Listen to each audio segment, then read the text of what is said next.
Welcome to Teaching Artist Podcast, a show dedicated to discussions of teaching art to kids, making art, and how those things overlap and feed each other. I'm Rebecca Potts, your host, a visual arts teaching artist.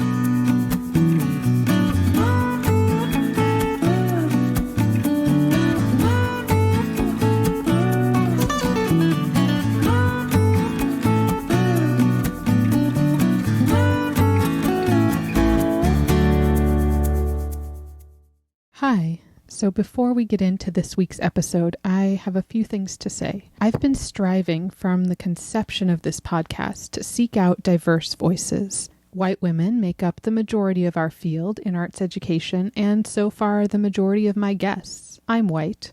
I've looked for people of color and men to highlight, and you guys are not easy to find. Thank you to those of you who have shared recommendations and contact info with me. Keep it coming. I'll also keep doing the work of looking and reaching out to art educators of color who also make their own artwork. I really want this to be a place to not only highlight us as professional artists dedicated to both our studio and our teaching practices, a place to share encouragement and advice, to create camaraderie and community, but also a place to raise up voices that are too often pushed down. I want to amplify voices of color. So I'm putting that out there as a goal. I'm saying loudly that Black lives matter. Black teachers matter. Black artists matter. Black art matters. Black students matter. I've started pulling together some resources for teaching art from an anti-racist platform on a Padlet, which is linked in my Instagram bio at Teaching Artist Podcast. Right now, it's just lists of links, books, artists, and resources. I'll keep adding to it, and I do plan to also share some of my own lessons, hopefully in the next month or two, as my school year is just wrapping up now. I do also want to mention that as a white woman, my lived experience doesn't include racial discrimination. I do have moments of feeling other that brought me to my knees. I do not live with real fear for myself. I do hear my husband's fears and stories of prejudice. I do worry sometimes that my daughter's Hispanic name will mean she's perceived as less than before her teachers, potential employers, or anybody even meets her. I share this just to give a little context. Now, I debated releasing this episode or just skipping a week. I'm not done editing the next one. I'm kind of rushing to get things done each week. The next one is with the amazing Liz Brent. But this one's ready, and I keep hearing that white people who want to be allies need to speak up and stop being scared of getting it wrong. So here we are, open to criticism and continuing to learn. In this episode with Aaron Bos-Wahl, which was recorded back in April, we talk about his studio practice, how he came to teaching at the elementary level, and a bit about race and representation. In listening to our conversation, I noticed that we spent time talking about the formal aspects and a bit of the content and backstory that inspire us in Kehinde Wiley's work.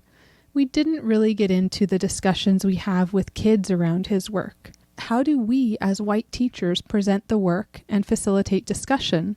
How do kids respond? I'd also like to hear more about sharing other Black artists beyond the super well-known. So I'm adding to the questions that I'll be asking guests moving forward. I do have several episodes already recorded, but as I record more, I'll be digging into how we can teach from an anti-racist platform. Now, I'd also like to take a few minutes to share my responses to those questions I was curious about.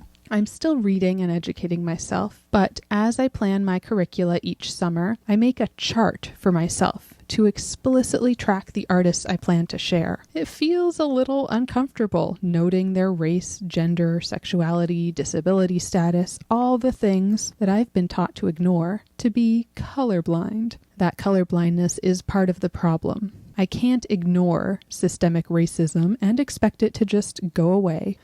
I can't ignore the people behind the art and expect students to engage with it. Now, I should note that I see each grade for 10 short weeks.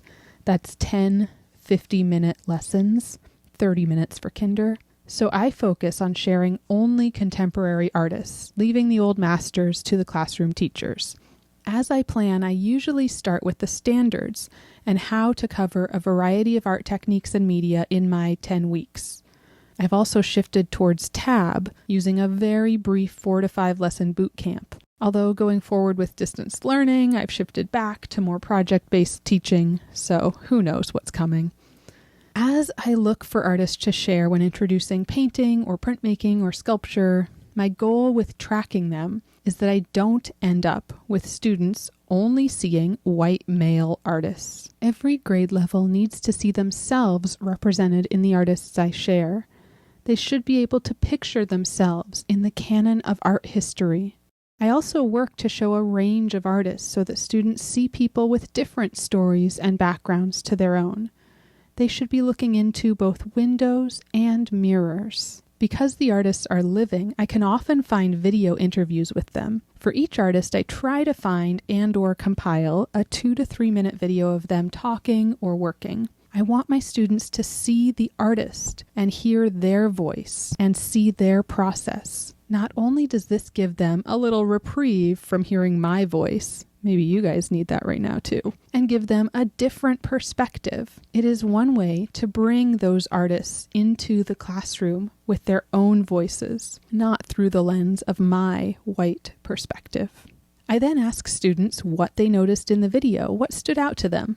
We talk a little bit, then I share 1 to 2 images of artwork and a very brief background, like where they're from, where they live now, showing them on a map, and any notable shows or projects. Then I usually use VTS, visual thinking strategies, to facilitate discussion around the artwork. If you haven't heard of VTS, it's worth looking into. It's a method that uses 3 questions to facilitate discussion around an image or video. Those questions are: what's going on here? What makes you say that? And what else can we find? So the facilitator asks these questions one by one and paraphrases each student's observation while pointing out in the image what they're seeing and also making connections between the observations of students. This method can create rich, meaningful discussion, but it takes time. If I'm short on time, which really, when am I not, I steer the discussion a bit more towards whatever standards or goals I have for the lesson. So how is this artist using line? What do you think they're trying to say with color? How does your eye move around this piece? What did the artist do to make that happen? So you can see that my discussion is mostly focused on the aesthetics. We do sometimes talk about the issues behind the work, the content behind the work, but I think that's a place where I need to improve. I know I could more directly address racism in my teaching. I think I hesitate for a few reasons. One is just time. My contact hours are so minimal. I prioritize studio time with only 5 to 10 minutes of discussion and demo. 5 to 10 minutes to talk and show them what to do, how to do it. That is not enough time to even begin unpacking these issues. I have read Skin Again by Bell Hooks as part of a lesson intro and very briefly led a discussion about what it means to students. I have talked with students about how Kehinde Wiley was fired up by not seeing himself represented in museums. I have mentioned how Firelei Baez incorporates history and identity in her work, how Justin Favela was inspired by Frida Kahlo as well as his parents' backgrounds, how Tyree Guyton both comments on and lifts up his community through art, how Kesha Bruce mines personal stories and family history, and many more. But I can do better. I think maybe as we now all have some experience with online learning, a flipped classroom model might allow for more reflection time outside of class while still giving as much studio time as possible. How do we fit in necessary discussions and very much needed art making time? I don't know. How do you guys do it? How do you attempt it? My other semi-self-imposed barrier is that I always have the classroom teacher in the room with me, and I'm nervous to bring up any topics that might give them backlash from parents. As a teaching artist, I don't have a lot of parent contact, So it all falls on classroom teachers. I know I need to push through that nervousness and allow parents to sit with discomfort and maybe find some time to talk with teachers before introducing potentially touchy subjects. But definitely keep talking with kids about these things and work on doing it even more directly than I have been. I'm trying. Okay, more than enough about me. Let's hear from Aaron. Aaron Bos-Wahl is from Milwaukee, Wisconsin. He earned his BFA in painting and drawing from the University of Iowa and his MFA from Washington University in St. Louis. He currently lives in Philadelphia, where he teaches elementary art at Inquiry Charter School. Hello. So I am here with Aaron Bos-Wahl, who I actually went to grad school with. So good to talk with you again and hear a little bit about how you're doing. I like to start with just kind of asking about your background. So could you share sort of how you became an artist and then also how you became a teacher? Yeah. Thanks so much for inviting me on. Yeah. As far as like my background, I guess I was always a kid who really loved art making and just gravitated towards it very naturally. And then it was just a matter of continuing to pursue that through high school. And then my high school art teacher was just like, you could probably get a scholarship and go to undergrad for your art. And so it just seemed like a logical progression. And I actually started in art education. Oh. This was growing up in Iowa. So I started in art ed and actually about halfway through the program decided to switch to the BFA. And honestly, with this distance, it's kind of hard for me to remember what that motivation was about. Part of it was to focus more on my artwork. I guess in undergrad, I had no concerns about graduating on time. So first I went through kind of advanced classes in ceramics and at the same time photography, but all the while was kind of most interested in drawing and painting. Doing it all. So I think it was kind of after this time, technically being an art ed major, I was like, okay, time to go back to painting. Then I finished with the BFA and went on to grad school at that point for, I guess, painting and drawing technically.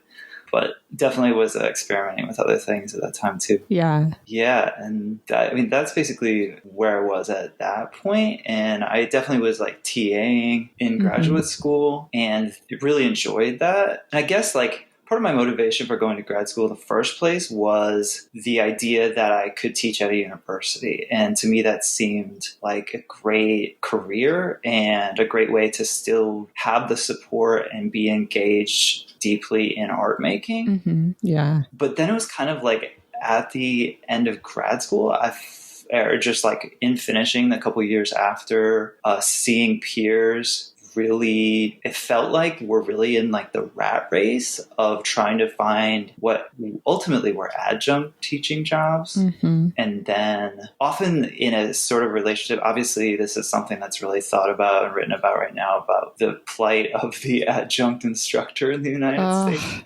Yeah. And underpayment and lack of benefits and things like that, and lack of job security. So I did teach one semester of photography, actually film photography, mostly after graduate school, in a sort of temporary, who knows what will happen kind of situation back in Iowa, actually. And how was that? Did you decide to not continue, or was it kind of the position isn't there? I think it was mostly sort of specifics in my own life and choosing to move to New York. But at the same time, there was never any discussion about what's going to happen next. I feel like it was just one of those sort of mystery, here you go. The big question mark. Yeah. But I enjoyed it. It was interesting because it's just funny to be in a college, a sort of liberal arts college art teaching position, because it's kind of interesting to have, at least I think there's a lot of broader age range and maybe someplace that's more liberal arts or someplace maybe more rural, or that has like a little more of like a technical kind of vibe, or like more practically rooted, I guess, or something like that. But I just had like such an age range of students, which was kind of cool. And I like really enjoyed the work. I think at that time and that being that age, I was really doubted by my younger students. And they, at least one person just expressed to me that they're like, oh, we have another adjunct professor. Like, why don't we get to work with the full-time art faculty? That's so tough. Which is kind of discouraging, but I sort of understand where they're coming from. Yeah. So looking back on it, I'm like, how did I pull off that teaching? Like having been in elementary school now for 5 years, I'm like, how did I pull off that semester with so little guidance and working with adults? Yeah, and teaching a subject that wasn't like your sort of main focus. Exactly. It was something that in undergrad I'd really done a lot of, but hadn't touched since then. I so relate to that idea of going into the MFA thinking, oh yeah, I'm going to teach at the university level and it'll be so wonderful. I'll focus on my art and then also have like a career teaching. And then just being kind of hit with the reality of that. Right. Yeah. Right. And you look at your professors and I think you as an undergrad, you definitely like look up to them and you kind of aspire to be like them. But also like, I just thought their lifestyle seemed so awesome. Yeah. It's like you just, you just make art and teach art and have so much time and like access to the facilities. Yeah. And like the professor studios and all stuff. Yeah. I do remember in like being a TA, and some of the professors I TA'd for would actually like talk about the reality of it and be like, this is not easy. This is like, I'm juggling multiple jobs because I can't afford to live. Right. Yeah. So that was a little reality check. Yeah, for sure. I think the TAs I had in undergrad, they seemed like older students, like mature adult but students. So I was like, oh yeah, that's just the student life, you know? But then for some reason, there was like, I couldn't connect to how adjuncts were not students. They were they were like full adults in their career, and also sort of weren't living too different of an experience than the like TAs were. Right. And then how did you move? Like, how did it happen that you moved from teaching there? You went to New York and then you started teaching at the elementary level. What sort of happened in between there? Moving to New York was kind of just like, maybe not like a super practical decision, it was just more like one of those life dream kind of decisions. And so at first I was really scrambling to find work, but was also able to fall back on like connections from St. Louis, people that were in the gallery world of New York at that point, and was able to get an art handler job. It was kind of like, it was like on the exhibition cycle, so it was kind of inconsistent, but it was a good chunk of money when, I was working. And then I was also, I had other day jobs and worked at Trader Joe's and whatever. And then the artist lifestyle. Exactly. But I was able to support, like just barely support renting a studio, so I was able to keep up my work. Nice. And then again, like moving to Philadelphia was a little bit of a random decision made with my partner, and neither of us had anything lined up. And just sort of, I don't know, I like was sitting, having first moved here, and, like sitting at my kitchen table, looking through the job postings online. And it just seemed like finding work as an art handler or in a gallery museum was seeming, for one, kind of like harder to attain than in New York. Maybe, I mean, obviously being a smaller city and a smaller art scene, but then also was like feeling less and less appealing, and just like imagining myself like back in like art handling. I was just like, I don't know if I really want to do that. Like it's you do what you can to like support your practice, but I was starting to feel like that wasn't enough. That wasn't fulfilling. And I sort of just like feeling this gravitation back towards teaching. And so was kind of like looking at the ads for teaching jobs and saw the one posted, which is the job I'm at now. which was actually someone's like filling in for someone's maternity leave as a long-term substitute. And it like in hindsight, I'm like, how did I get hired? Like, how did I trick them into thinking that I could teach children? But I do think the MFA and like some of my experience helped. And I worked at daycares when I was in college. Mm-hmm. So yeah, that's how it kind of came back to it, and just like seeking something that was like a more fulfilling day job, like a day job that I felt like had meaning. It's like more meaningful than like moving art around. Yeah, right. And do you feel like it's done that for you? Yeah, definitely. Big time. I feel like there's been a lot of times that I've just felt so grateful that I feel like I stumbled into my passion, like another passion in my life, like something that was kind of always missing, which is like a really powerful feeling to have. Yeah. That's awesome. Yeah, right. Totally. And I just felt like I just worked so many gig jobs and even like fast food and everything. And it's just so nice to feel like the work that I do from 9 to 5 or 8 to 4 is just worthwhile. Yeah. And it's hopefully having a positive impact on the world a little bit. I mean, that's just like, if you can feel that way, I just think that's a gift. Yeah, completely. And do you feel like your like art making influences your teaching at all? The first thought that comes to mind is kind of like a play of like weaknesses and strengths, because I feel like since I love this sort of activity of painting and drawing, I think like I catch myself sort of defaulting to designing lessons based around that, and then kind of have to check myself a little bit and go, hey, when's the last time students were engaging in like sculpture? And then I'm like, wait, how do you get students to make sculptures? Like what are, it's like, to me, it's like totally outside of, it feels like in some ways totally outside of like my wheelhouse. Right.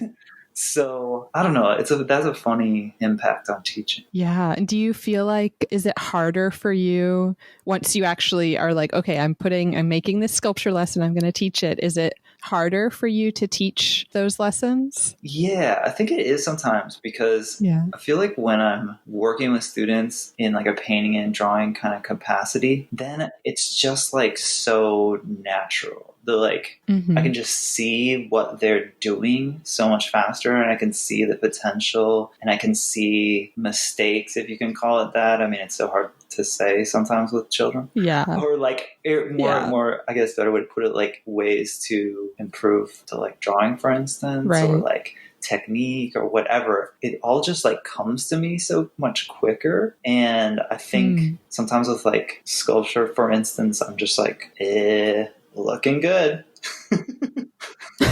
Or just, or I don't know. I just have to like work more to give any kind of feedback. I think that's helpful. Yeah. It's so interesting because I'm also, my personal work is 2D, and when I've branched into sculpture, I feel like it's never very successful. Right. But I've found though that the way I teach sculpture or things that I'm not as good at personally, I feel like the kids understand it better. And that to me, I think that might be that I can more easily break it down because I don't fully understand it. So it's like like with printmaking, I often catch myself going way too fast for them and like skipping things that I didn't even realize I was skipping just because I know it so well. Like a curse of knowledge kind of thing. Right. Yeah. Oh, that's interesting. Yeah. So that's been a kind of a cool thing to notice with teaching kids, just how much you need to break it down and how it actually helps to not be as much of an expert in some ways. Yeah, that's a good point. And I might be thinking about that more in that framework now. Yeah, think of your like the weakness there as a strength. Yeah, for sure. And do you feel like teaching, has that changed your art making or sort of informed your art making at all? Yeah. I mean, one thing one thing that's so nice about working with children, I mean, this is probably a little bit of a cliche by now, but they're just so like automatic with their work. They're so like, I mean, you know, obviously this isn't universal, and there are definitely kids in pre-K through fifth, especially older ones, who don't feel that way. They don't feel just like free to create and spontaneous and can just hit the ground running. But for a lot of kids that age, it really is, and it's really kind of amazing to watch. They work with like a freedom and like an automaticity that, you know, I think adults always kind of talk about being hard to access.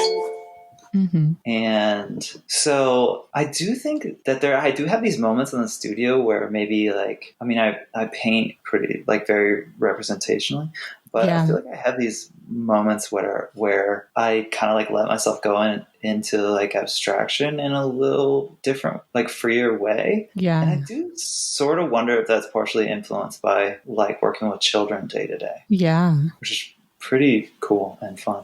Yeah, that's great. I think another way that like that work influences my studio practice, because this is like the direction of that flow that for me is like, how is it? Like it's not easy to kind of pick apart, but I do think like part of what happens is in like the classroom, I'm introducing so many different media, and I'm trying to introduce like a broad range of artists, just because I've elementary so much about that exposure. Yeah. That a lot of times my work is ending up being like a decent amount of like research into things that I didn't know previously, or like going deeper with artists or their biographies. And I think a lot of that kind of flows into my studio practice too. And I've like definitely discovered a lot of artists because I'm trying to like find something for a lesson. Right. Yeah, I love that part too. Yeah. It's really cool. Yeah.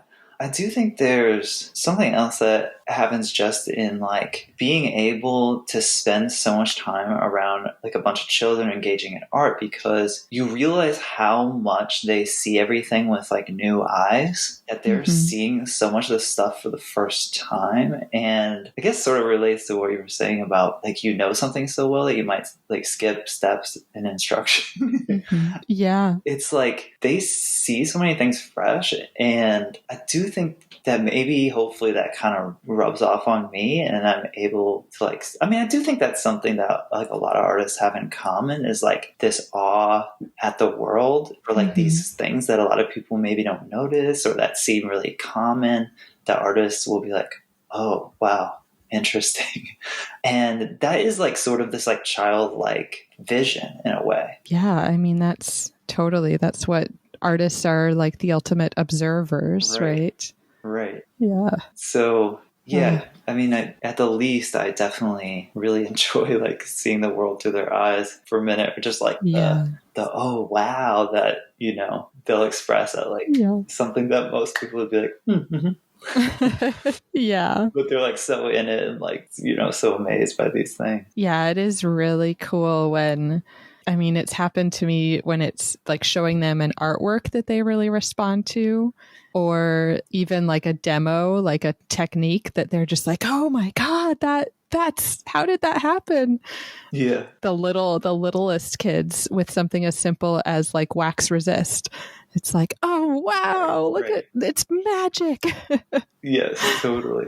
Yeah, and it almost kind of like re-enlivens it for you, I think. But I think I've definitely like taken little things that I'm doing as parts of lessons back to the studio a little bit. And I think more often they're like experiments and like, you know, something maybe that I do and then, you know, it ends up being put aside. It doesn't necessarily become part of the work, but sometimes I so love what I'm teaching for a lesson, like a technique or something, or like these material reactions, kind of like you're talking about wax resist, and then want to like go experiment with it on my own time. Yeah. Which is kind of cool. And it's kind of cool just to be open to that. Yeah. And that's like part of the research part of being an artist, even if it doesn't end up in your final work. Right. Exactly. Yeah. And getting a little bit more into teaching, we were talking a little bit before we started recording about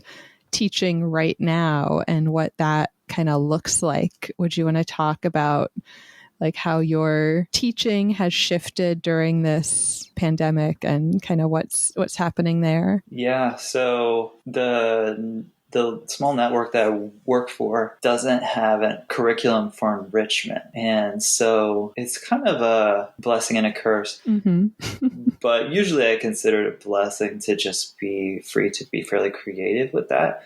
I think at times, I'm realizing with minimal formal training as far as like art education that I'm like, oh, I wish I could, like plan a scope and sequence better or, make sure I'm hitting the standards a little bit more thoroughly. But at the same time, there's just like so much room for creativity and for, like flipping the script a little bit from what I saw as a child with like very few artists of color and much lower representation of women to like really change that and try to like focus heavily on people of color and artists that are queer or female. So I think that's part of having that freedom to design your curriculum.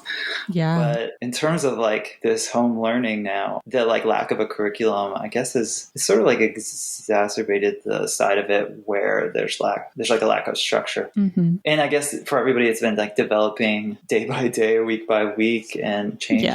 So we started and I was just sort of in like the first weeks at home trying to design, started doing YouTube videos for our school YouTube channel that were about art and kind of art challenges or projects. Then also started running like a website right away that was like just like a free website that would showcase what kids were working on at home as like a sort of motivation to like highlight their work. I figured would make it that much more enticing. But it was a pretty cool collection pretty early on of like all the things that kids were doing at home. And there were like a lot of parents took photos of the kids in it. And so there was just like this like level of intimacy and like, the kids at home working with their siblings, like in their home space and like creating art, and that continuity from the classroom was really heartwarming and nice to see. But then in the last couple of weeks, we've switched to a new like online platform. So that's been a pretty big change. But one thing that's nice about it is now, while we can't require work because of like issues of inequity, access to Wi-Fi and technology, the students take what's put onto this platform like much more seriously, I think, as like an activity for school that needs to be done. So that's been nice. And also there's like an interface for feedback on each submission now. And so that's been really good super time consuming, but it's been nice to like be able to give that individualized feedback again. And sometimes like have revision taking place and things like that, even from a distance. I feel like it's about as good as it can get. And how many students do you have? Are you teaching K through 5 or? Yeah, we actually have one. What grades? We have one pre-K 4 or 5-year-old classroom. Okay. And it goes up to 5th. So our school has 250 students. Okay. Yeah. So that's a lot of individual feedback to give. Yes, it is. Yeah, I'm just like combing through like all the things that were submitted for like all my art classes, and it can be a lot. Yeah, we were talking earlier about how tricky it is trying to sort of create lessons without that feedback, and just figuring out the pace of your lesson and which things are making sense to students and which things are not. Are you going too fast, too slow? Like just how tricky it is to the things that you kind of naturally do in person, you can't do this way. For sure. So how has that been? And I think it's actually highlighted that like the being at the distance has so underscored how art making in a classroom at any level is just so much about the like moment to moment, what's happening on the page or in front of the student, and the feedback, the encouragement, the hey, what if you try, like all that stuff. There's so much joy in art making at an elementary level that it's just like to not have that real time in the classroom where everybody's there is just really hard and just a real loss in terms of like that full education that they would be receiving. Yeah, it's so tough. Yeah. Oh. Are there any resources that have been really helpful to you in all of this? You know, I've just like, actually, it's been funny, but while I have this love-hate relationship with certain like technology and like video editing, and I've been like so frustrated at moments over the last few weeks. Yeah. I'm still like really grateful that there's YouTube, that there's iMovie on my phone and my computer, and that there's free websites that anyone can have access to, and like build a website is pretty great. And so I'm just thankful for those things that can still kind of like keep up some semblance of this sort of like interaction and education that was there before. Yeah, absolutely. Yeah. And I mean, just like also obviously huge shout out to every parent who's still somehow finding a way to like keep their student engaged. And like a lot of this previously was just like occurring through parents' cell phones and stuff, you know, like, and keeping up engagement through that. I mean, it's just like so challenging. And so obviously there's like so much hard work right there that's not being seen. Yeah. And I know as I'm trying to design projects and lessons that I can share, I'm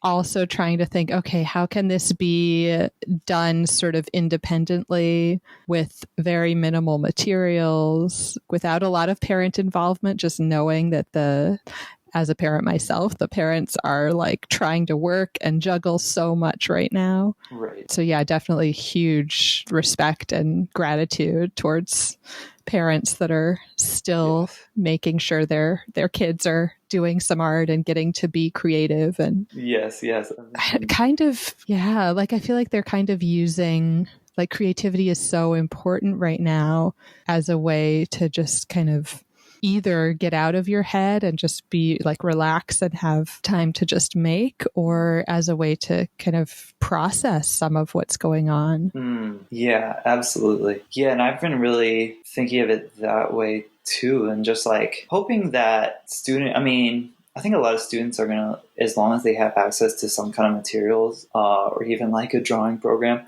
on a tablet, are going to continue to do this work because that's who they are, just like I think I was when I was that age. And but I think there are others that's less the case for. And I just hope that for all of them, it has like the same sort of like nurturing and therapeutic qualities that art making does for me. And that's just part like this hope, this added benefit that it's like if students are continuing this work, maybe it's like whether they realize it or not, it's just like continuing to help keep them sane and like nurtured through this period. Yeah.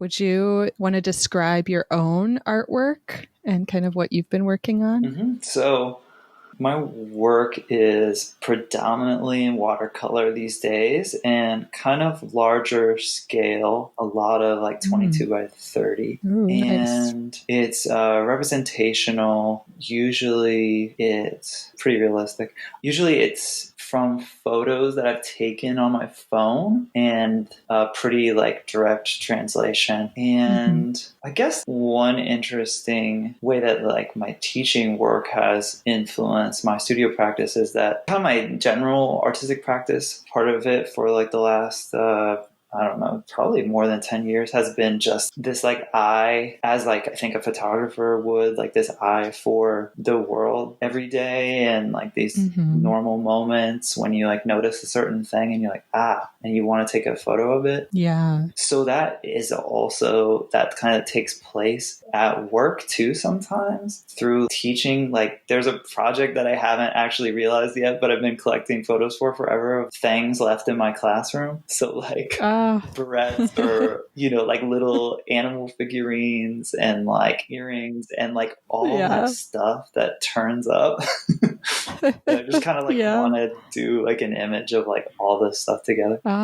That'd be great. But I think I started started taking these photos a couple years ago, like when I would walk out of school at the end of the day and the sun is going down and just like the neighborhood with that warm glowing light on it and this big vast empty parking lot with like these tire marks on it. And I think that started to sort of develop into a series now that I've been doing of a lot of like Philadelphia streets, but usually with like the absence of people. Whereas like when I was younger, I think I was pretty heavily interested in like figurative painting. So now it's like kind of rare when I do that. Yeah, just like these moments at night in the city, usually at night, when it's kind of starting to like empty out and there's like an empty street and like the glow of neon, just like the abstraction that happens at night. That's pretty much what I've been focused on for the last couple of years. Yeah. I love those nighttime. I feel like the colors there are so incredible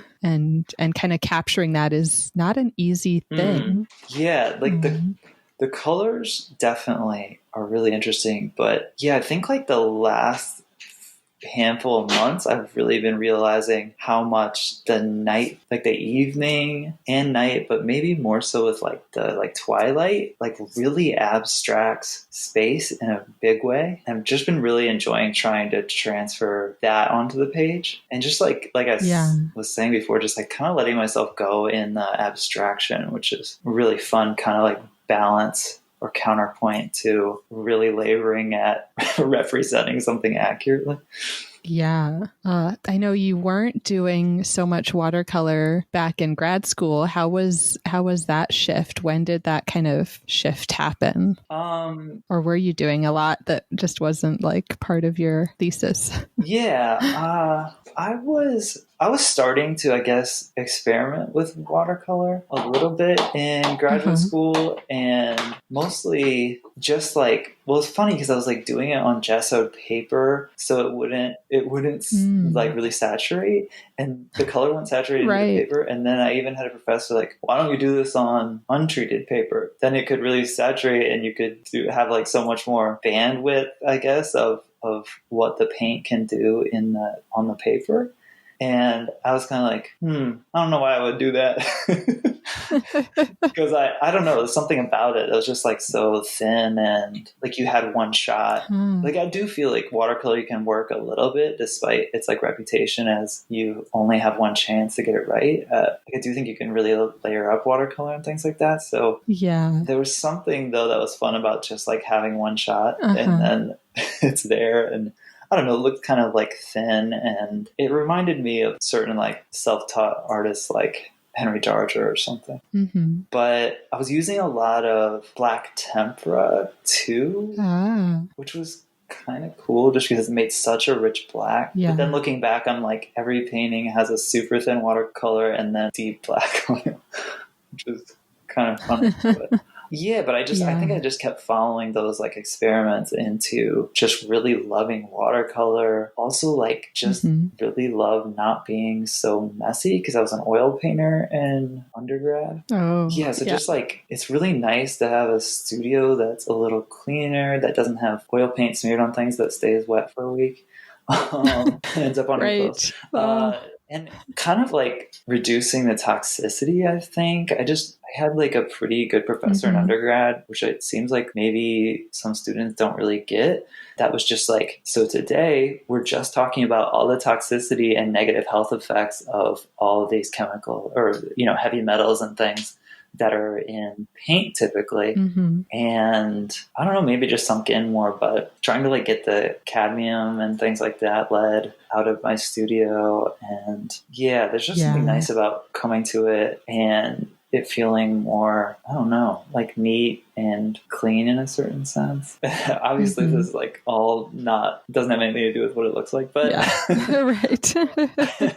but it matters. It's like a big part of the process. Yeah. And a big part of daily life as an artist. Yeah. And is your studio now, do you have a studio at home or is it out like a separate space? It's a separate space. I feel pretty fortunate to be able to like maintain that like in New York, and then moving here, it was like a priority right away, despite how usually it's kind of like put me at the edge of my monthly budget. Yeah. Like if I didn't have it, I feel like there'd be a little cushion. But yeah, it's really nice. It's nice to just, I mean, it was so like great too to like leave New York and spend the same amount of money, which in New York I was sharing the space with someone. There was no natural light, and it was like not a very big footprint, or I mean, right. Yeah, like space. And here it's like in an old stone church, and there's like 3 windows, and I have it to myself, and a door I can close. Just beautiful. Like, play my music or podcasts or whatever. Yeah, so that's great. I feel like that's going to impact my decision to stay too. I'm just like, yeah, this is so good compared to New York. I can't give this up. Right. And do you still have access to the studio now? Are you still able to go there, or are you kind of working from home? I just, out of precautions, just like in case the studio would close, I started bringing home like skeleton crew of materials. But I've been there a handful of times. So I've kind of been working both places. Obviously it's kind of a little bit more of a struggle to make it work at home in space here. And I feel like the room I'm working in is like kind of a mess, but yeah, doing a little bit of both. Yeah. The nice thing about my studio is there are very few people in the building. I think it's like a dozen or so people. So it feels like a fairly safe place to go. I just like go in and kind of like wash my hands first thing, and then don't touch anything the walk down the hall. Right. Yeah. So yeah, it's been really nice to still have that. Yeah, that's great. Yeah, juggling the space, working, and then also having now like a teaching space at home. How has that shifted as well? Right. Yeah, it's like for everybody, all these spaces have become so multi-use, right? I do work in my kitchen now. Yeah. I started in like our little like guest bed / office / yoga space. Yeah. But our internet's so bad, and I haven't done anything to try to fix it. So there's like, it was like breaking up during Zoom calls and things like that. So I kind of started sitting in the kitchen, which is like always the room I've loved the most in like any house. And like ours is a pretty nice little space for a small apartment. So I've just been posting up here, which definitely makes it an awkward like multi-use space when you leave some dishes from the night before, and then you're like, oh, that's like right in my work area now. Yeah. You were talking earlier about kind of getting to see the students in their home space as they're sharing what they're doing, and, you know, including siblings and like pictures of them at home. And I've been thinking also about how interesting and maybe strange it must be for them to kind of see us in our home spaces as we're, you know, shooting videos from our kitchen or our living room and sending it to them. Right. Yeah. And I do think there's this sweet aspect to it though. It's like, just like we're all in the same place. We're all trying to make it work. And it's like not having pretense or not having a wall up. You're just like, yeah, all right, we're going to do some stop motion animation from the kitchen table. Right. Yeah. Like this is what it is. We're all in it. There's like some intimacy there. Yeah. Yeah. It's kind of like one of the sort of sweet aspects of this all, I guess. Yeah. Silver linings. Yeah. Kind of getting back to your artwork, have you been you've been producing a lot? Have you been showing your work or selling your work? And kind of what would your advice be around those things? How do you seek those opportunities? I feel like I'm not sure if I have much advice on that, because I feel like I'm still figuring it all out. Yeah. I haven't really shown that much in like the last couple of years. And on some levels, I think that could be like a little disappointing. And then I guess kind of like on the other side of that coin though, is I feel like my workflow or like my, I hate to say productivity, it's so capitalist, but yeah, like kind of like my workflow has continued or maybe even like increased. And I feel like what I'm making is like getting more and more interesting to me, and I think maturing. So it's like at the same time, it sort of doesn't bother me. Yeah. And just kind of I don't know. I've always felt like really natural in that kind of thing of just like going to the studio, working on my work. And it's kind of like it's a little bit of like an internal world, like a personal world. And here's my studio with 15 paintings hanging on the wall that I'm like surrounded by. But then it's like you leave it and it's just kind of like back there, almost like this like fantasy space or something, you know? It's like this little secret world. So I guess at the end of the day, it's very nurturing for me. Yeah. Therapeutic. But yeah, I would really like to show my work in Philly and beyond, and so maybe like do what I can to kind of put focus into that after COVID blows over a little bit. Yeah. I've been selling stuff like here and there, which feels nice. Also, like always seems hard to part with anything.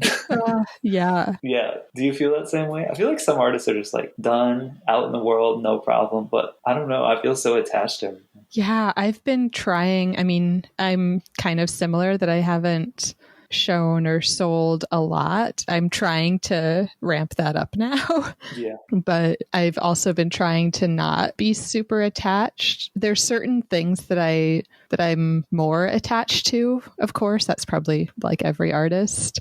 I recently totally unexpectedly sold this little piece that I'd done that was like a portrait of my daughter to a complete stranger. And in my head, I mean, it doesn't look super like it's clay. So you can't tell exactly who the person is. It's just like a generic kid. Yeah. But in my head, I was like, who wants a portrait of like my kid? Like, why are they buying this? Yeah, I hear you. I like the work you've been making lately. Oh, thank you. But yeah, also sometimes I felt that way, like, or like a different side of that, just being like, I'm making all these like sometimes awkward paintings or like figures with like awkward expressions on their face. And like, they're all people that are like my dad and like these people I know, like who would want to buy this? I love though that recent one you posted of your dad, like FaceTiming. It's just so, you know, this is what we live in right now. Yeah. That was great. Oh, thanks. And the expressions. Yeah. Oh, yeah. I was going to say too that, you know, I've really just like been enjoying, like, it's funny to say it, but I've really been enjoying like Instagram, mostly in that there have been like a lot of times where I felt like fairly disconnected from like what people are making right now. And I feel like Instagram, this is like an ad for Instagram. I feel like Instagram has like really opened that up actually for me. And I've been discovering a lot of artists that way. And it's like super easy to just stay up to date of like what is at different galleries and what galleries you like more.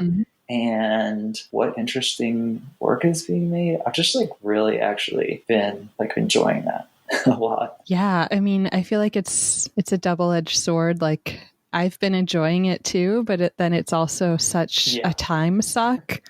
Just looking at everything. Scrolling. Yeah. And I mean, you know, obviously there's this whole other kind of level of who has all these followers and all these likes, but I try to like put that aside a little bit. Yeah. Like, wow, look at this painter in whatever, the Bay Area. Whoa, so cool. Yeah, I try to not look at the likes and followers and all that. And I still feel like a little bit like technologically challenged with that stuff, like figuring out how does this work. Like I was on a live Instagram thing yesterday and was like, I don't know what I'm doing. Yeah, for sure. Yeah, it's like sometimes you don't even know the words to describe it. It's like Instagram live. No, wait, it's live on Instagram. Wait. What was Yeah. it? Like, I don't know, something Yeah. that was live. Oh.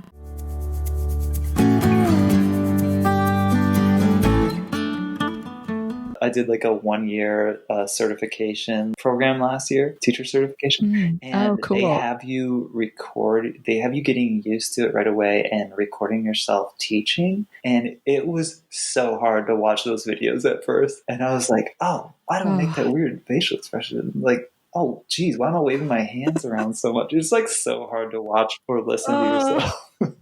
yeah. Did you feel like then, did you adjust how those things, or did you just get more used to seeing them?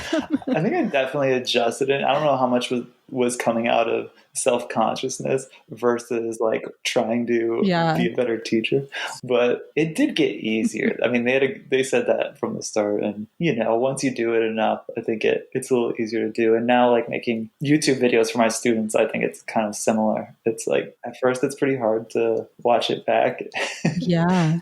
but it gets easy. Yeah. And how was that 1-year certification program? Was it really intense to be that quick, or? It was fairly manageable. I would like give a decent amount of credit to the program and the faculty, and just like that you can structure such a thing that like full-time teachers can do this work and be certified in a year. And to like cover the Yeah, that's great. material, to cover the material in that short of a time is pretty hard. And I think, as all things considered, they did a pretty good job.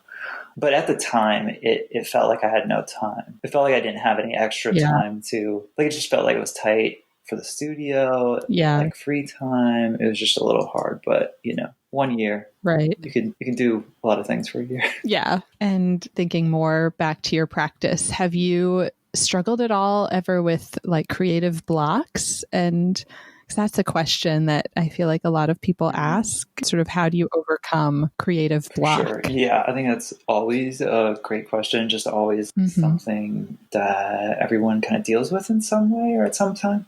Yeah. When I was younger, or I think really when I was like a student and you're expected to produce like on a schedule, I think that can be a pressure that's really difficult. And like on the flip side, I think some people, it's hard to maintain a schedule and maintain consistency when they're out of that structure. Yeah. But I think when I would encounter that in that kind of context where you have to create on a schedule, a lot of times I would go back to books, I think. And a lot of times I would go back to my influences and look at their work. I would read things that I was interested in, even like things that seem, fairly unrelated, like Eastern religion, whatever, just like pursue my interests through reading. And a lot of times it would bring me back to something and keep it going. Yeah. Now I feel like my work habits are different. I guess I feel fortunate to not really feel that way too much in the last few years. Just like my way of working, like taking photos a lot day to day. There are like these times in the studio then where I'm just like looking through these photos and trying to like kind of like curate and think about what I should actually turn into a painting. And so I think it's just sort of the ebb and flow of like creativity. I think that now being in like my mid-30s, I can look back and see, oh, it's just like this ebb and flow. It's just these waves. And there are times when you're like, I feel lost. I don't know what I'm doing. I don't think my work is good. But at least for me, I feel like I always come back to the other part of the wave where I'm like just really enjoying what I'm making. I feel like it's worthwhile and interesting. And I feel like a pretty steady flow of inspiration, for lack of a better word. Yeah. I'm here like nodding vigorously. I'm like, I have such a similar process and experience where even, I work a lot from photos too now, and that process of like curating, deciding what do I want to create. There's like an abundance of options, which helps prevent block. Right.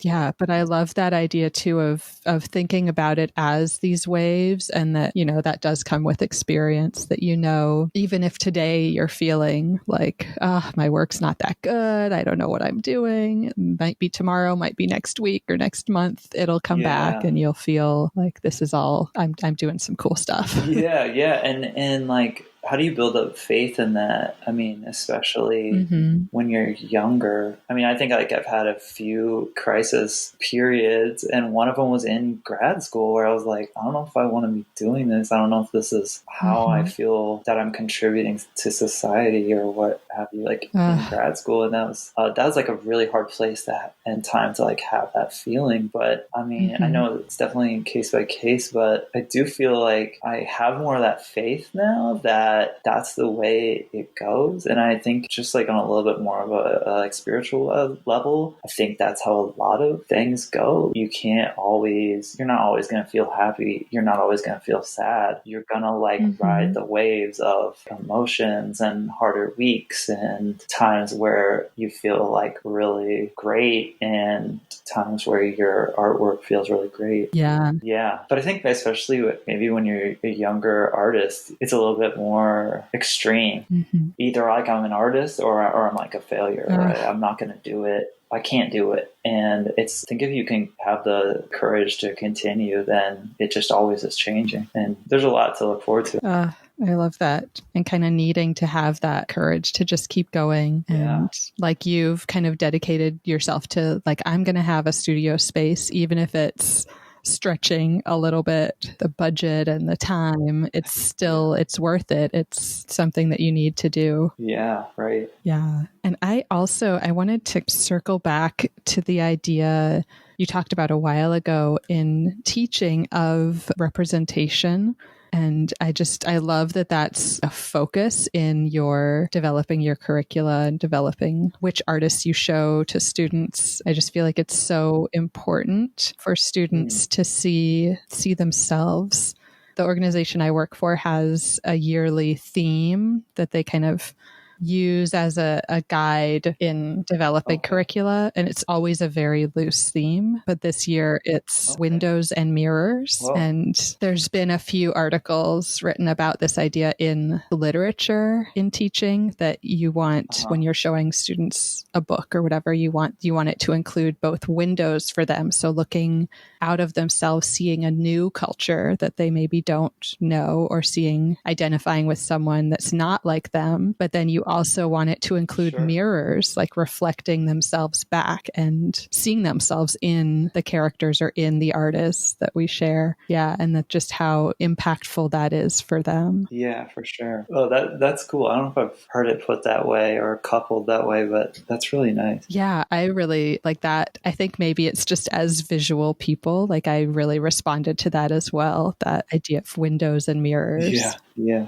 Yeah. And then where does an artwork become almost both? Can that happen? Sure. Yeah. Sure. So maybe all that's just to say, like, commend you on striving towards that and encourage other art teachers to do that. Yeah. Right. Yeah. I always kind of wonder how much, because I know it was a different time, and I was definitely, I was growing up in Iowa and Wisconsin, and so like pretty white bread in a lot of ways.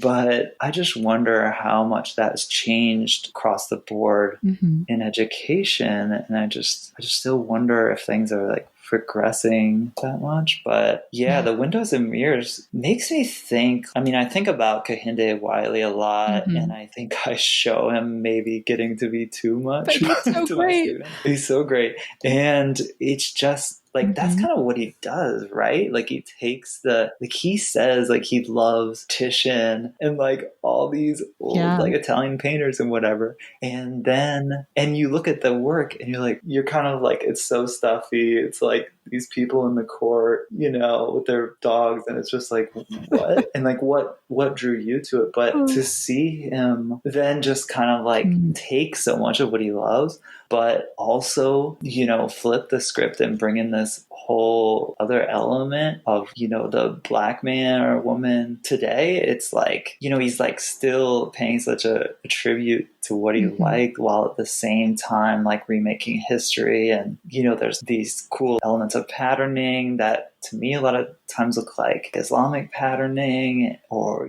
just these elements coming in. That's like something I think for a lot of people it like reflects them back, and then also is entirely something new. Yeah, it's amazing. And his craft is so incredible. And I feel like that's what he loves about the old masters, is just the level of craft. Right. Yeah. And when I've showed his work to students, they're always like a little intimidated and just super impressed. Like, that's not a photo? What?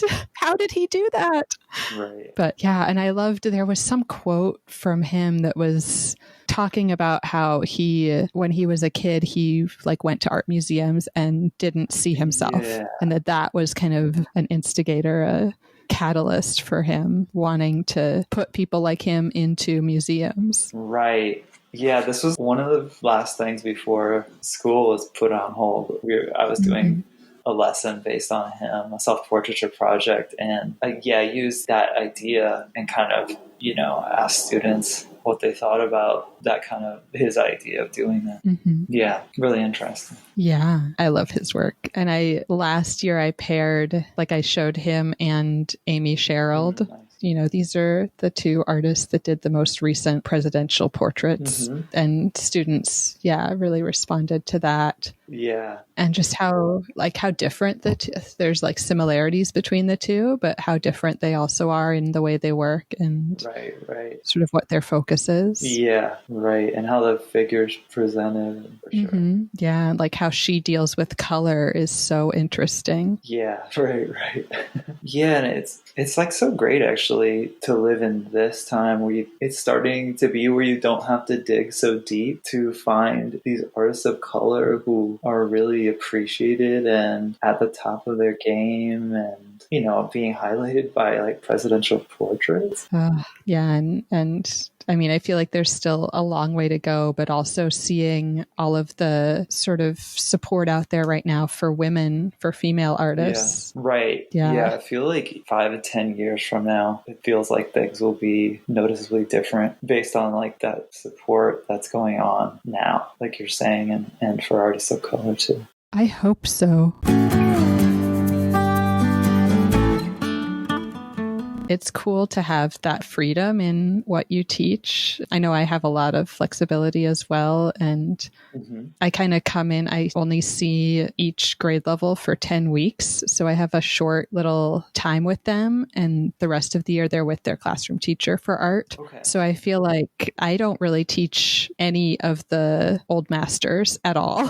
I just focus completely on contemporary artists, because I figure when the classroom teachers are kind of scrambling to figure out what to do for art, they're going to come across the 5 million lessons about Van Gogh. So I don't need to do that. Right. And I mean, do you feel, is it just me, or do you feel like that, like when you were like in elementary or even middle school, were you exposed to many contemporary artists? No, not at all. Yeah, because I feel like I had never heard of an artist more recent than like, I don't know, like the 1920s or something. Picasso. Right. I'm trying to think. I remember being a little bit obsessed with Georgia O'Keeffe in high school, but I think for me it was one of the only women I had seen and one of the only people who was living in a time even remotely similar to ours. Right. Yeah, Georgia. That was probably my similar experience. Yeah. Yeah, it's interesting. I'd love to talk to my students in like 10 years. See what their experience is. Yeah, that'd be awesome. Yeah, I feel like I'm really relying a lot on contemporary artists a lot more than I am on like the traditional canon or whatever. Mm-hmm. Yeah. And do you find support for that from the school and from parents? Are they kind of behind that, or are they asking like, why doesn't he know who, this artist is or whatever? No, I feel like I have a lot of support for that, definitely. Mm-hmm. Also, I just I don't know. I just when you look closely at like the Common Core standards, or definitely I feel like more so with the PA standards for some reason, it's just some of it seems like near impossible in terms of having like fourth, fifth graders have a sense of historical art movements. But then you're also, I mean, I've been kind of indoctrinated a little bit with really being critical of art movements and the story that's told of Western art and its supremacy. So at the same time, I'm like, I think I would like to,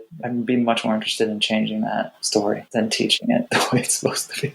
Yeah. And I feel like that's going to have more impact for your students as well. Starting to wrap up, do you have any tips that you would want to share, in terms of art making or teaching, any of that? Well, when I was thinking about this interview, one thing I was thinking about is just looking back on my 5-ish years now as an elementary teacher and a little bit with college level teaching that I've done. It takes so much time to know what you're doing. And just like to try to go easy on yourself and give yourself some room to make mistakes, because it's just every day teaching I make mistakes. And I feel like the majority of it feels kind of like there's room for improvement, which I guess is always good. You don't want to be like, oh, there's no room for improvement. But it's such a process to grow that teaching practice. And the first year felt so hard. And then like, not to mention trying to juggle a whole other endeavor of yours of like being an artist as well. It's so hard to do both. And I think you always feel like you're not devoting enough to either one besides the rest of your life. Yeah. But I think over time it gets easier to balance. And I think thinking about the interaction between a studio practice and a teaching practice, I just think they do inform each other and they kind of enrich each other, and besides enriching your own life. So I do think it's like very worthwhile despite the challenges. Yeah, absolutely. And how is that balance for you? Like, what does a week look like when you're fitting it all in? I'm working, like, compared to like 2 or 3 years ago, I feel like I put in a little less time on work, like planning and these times like outside of being actually in the classroom. So I feel like that's been nice to realize and like free up a little bit more time. Plus with doing this education program last year, I just like, I'm still in like the after effects or the afterglow, feeling like I have more free time. But I feel like I have a strong impulse to like be in the studio a lot, but it's just obviously for many reasons kind of hard some days. So I just kind of like say, okay, I'm at least gonna be there Tuesday night or whatever, and then try to like go in on like Sunday for a while too. But it's never gonna feel like enough. So I'm gonna set aside this day, and even if I get out of work late, even if I'm tired, I'm just gonna go and kind of like just like have it scheduled in, I guess, a little bit. Yeah, and kind of commit to it. Yeah. I mean, unfortunately, I think with a teacher, I think most teachers work a lot of hours. So also, I think that balance is a challenge. I think it's, maybe easier with a job where you clock out at 5 o'clock or whatever it is, whatever your regular hours are, and you leave it at work in a sense. Yeah. But teaching's a good gig. Yeah. And we were talking a little bit at the beginning about how everything has shifted right now with teaching online and just how much time that takes. Do you feel like that has shifted the time you're able to commit to the studio? Yeah, I just feel like it's been such a lesson in going with the slow because I think like during the first week we were home, I remember Friday of that week being like, I really can't think of anything I have to do. And like at 2 or something, I went out and like went on a walk in a park. And I remember another day where I like went to the studio for the morning and then, came home and did some work in the afternoon. And now I feel like that hasn't happened since then. Like I'm like in more of a rhythm that is more like regular work. And it's now the last week, it's felt like hard to get to the studio again. Yeah. So I just think it's changed so much just in these like 5 weeks. Yeah, it's kind of shifting day by day, it feels like. Right. And just some sort of fun, like wrapping up questions. Is there anything that you're curious about right now? There's always a lot I am curious about. I think I get that from my parents and my mom especially. There's never enough time, right? Yep. But yeah, some of like the side things that I've been curious about are I kind of like started getting back into beer brewing, having not done it for a while. And so I'm interested in like learning about the history of beer brewing. So I ordered some books about that too, but I've got a batch of beer right now fermenting. Nice. And, as far as artistically, I'm pretty interested right now in the split studio, adapting and making it what you can, but now bringing paper materials home, I've started to like work much smaller. And so what are the images that work better at a small scale because I'm kind of forced to? And I don't know, it's kind of like opened up this other like avenue a little bit because so much of what I'm doing in my studio feels so appropriate for what's pretty large for watercolor. And they're kind of like big expanses a lot of times and like a lot of little things going on inside the frame. So it's interesting to shift to like what belongs on a small scale. Right. Yeah, that's definitely a tricky adjustment. And another fun one, what's your go-to order at your favorite restaurant? I think this is colored by not being able to go to a lot of places, maybe, but I really miss the Indian buffet. Oh, so good. Oh, I know. I feel like this is almost a cruel question right now. It's like, what do you love that you can't have? Yeah, and just like getting tacos and sitting outside at the place that's like 2 blocks away, and there's a little parklet that's built into the street there. It's like, especially as the weather's getting nicer, it's just like that would be it. And then is there anyone you'd want to give a shout out to or thank? Well, I would kind of like to shout out like the artists that I'm looking at a lot on Instagram. Yeah, absolutely. I feel like they're really inspiring, and it's like seeing what they're doing day to day, kind of like it's like a good motivation too. It like enlivens me a little bit. So I just think it's like really nice to have that. But I don't know how to say her last name, but Hillary Peckus. Pecis. She's either in LA or Northern California, or like the Bay Area, but she does these like beautiful oil paintings that are like kind of flat, kind of photographic, but a lot of landscapes and interior views of her house with looks and patterns and all this stuff. They're just really lovely. Jordan Castile, who's getting a lot of attention. She's a Black artist. I think she had a studio museum in Harlem. Residency. Yeah. Who was it? I was looking at her work recently too.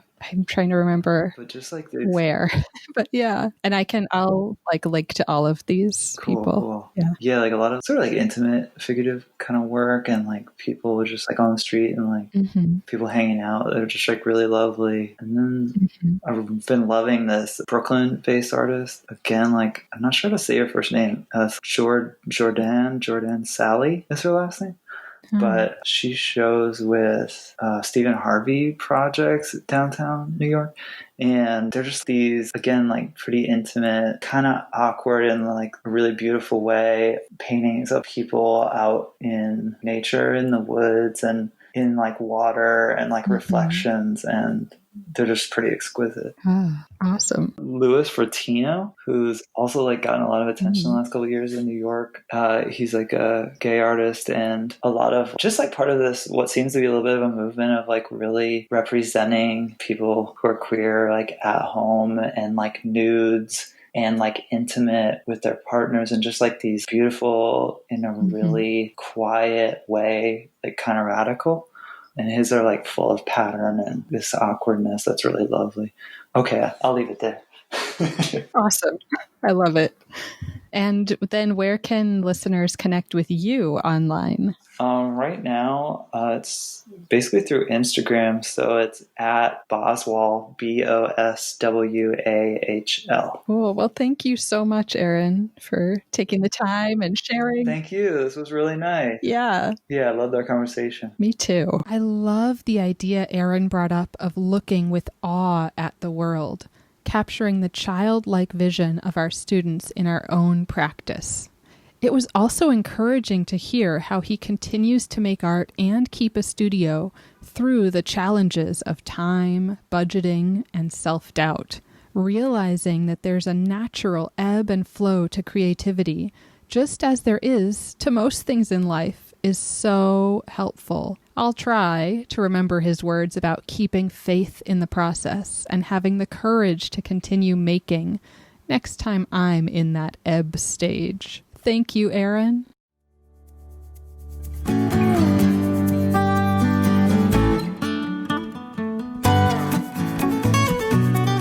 Thank you so much for listening. As always, you can reach me at Teaching Artist Podcast on Instagram or teachingartistpodcast@gmail.com. Who do you want to hear from? Please share your recommendations of teaching artists. And if you loved this episode, please subscribe, leave a review wherever you listen to podcasts, and follow me. It really makes a big difference. Thank you.